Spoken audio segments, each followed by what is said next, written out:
குற்றங்களை கண்டாலே தமக்கு பயமாக இருப்பதாக மதிமுக பொதுச் செயலாளர் வைகோ தெரிவித்துள்ளார். சென்னையில் மார்க்சிஸ்ட் கம்யூனிஸ்ட் அலுவலகத்துக்கு வந்த அவர் செய்தியாளர்களிடம் பேசினார். அப்போது செய்தியாளர் ஒருவர் மக்கள் நல கூட்டு இயக்கம் என்று குறிப்பிட்டார்.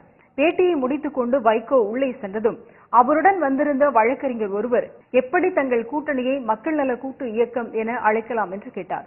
உடனே திரும்பி வந்த வைகோ தங்களை ஊடகங்கள் கொத்தி குதற வேண்டும் என்று அலைவதாக கூறினார். மேலும் தம்முடன் வந்த வழக்கறிஞரை ஒன்றுக்கும் உதவாதவர் என்று திட்டினார்.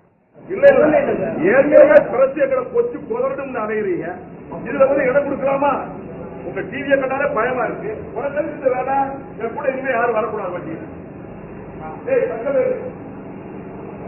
என் கார்ல இனிமே யாரும் வராதிங்க. பிரஸ் கிட்ட போய் பேசுற வேலை இல்லை. நீ என்ன பிரஸ்ஸா?